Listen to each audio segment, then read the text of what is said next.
like anything else in life, you live and learn, you get better, you get more experience, you get faster at it. But this used to take anywhere between 4 and 12 hours to do what we just showed you. If you don't have the money or wherewithal to build something like this with posts and gates, that's fine. You can do something similar with hog panels and T-posts. You can set your trailer up ahead of time. You can build basically a little mini corral with those materials. Get your pigs used to being fed in that area or being fed in the livestock trailer ahead of time. What we used to do is, like the day before we needed to load pigs, we'd bring the livestock trailer out and set everything up, and then we'd try and go out in the woods and herd the pigs into the trailer, and it was a catastrophe almost each and every time. I mean, sometimes it went okay, but usually it would take a day to a day and a half to get all the pigs we wanted into the trailer. We'd get some of them, we wouldn't get the rest of them. We'd have to feed and water some of them in the trailer. I mean, it was just a mess. So if I could go back in time and pay myself to teach me how to do this years ago, I would absolutely do it. This has made working with the pigs so much easier. There's so much less stress on the animals and on us, and the time savings are just immense. It really, really does work well. Particularly if you get them used to eating out of a small feed bucket a few days ahead of time before you go to load them up. They're used to it. You put the feed in there, they know that's where the food is, and they just follow it in. Something I want to point out, another little tip, something I've learned along the way is pigs don't like heights. They don't like to jump in or out if it's very tall.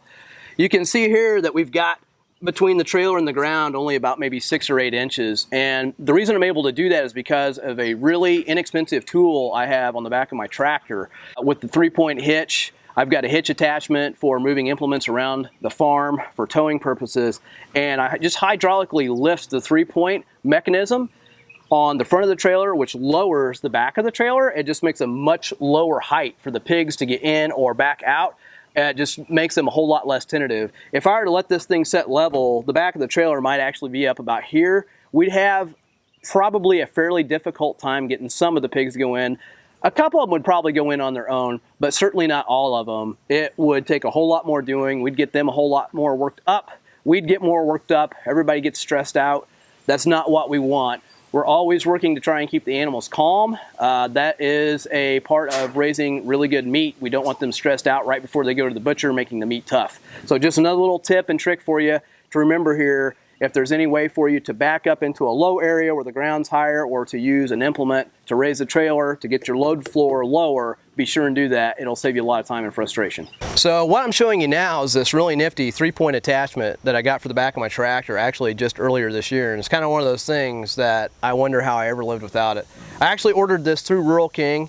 It's a product brand called King Cutter. It's made in Alabama, actually made in the United States, and it's pretty inexpensive. It's only about 170 bucks shipped.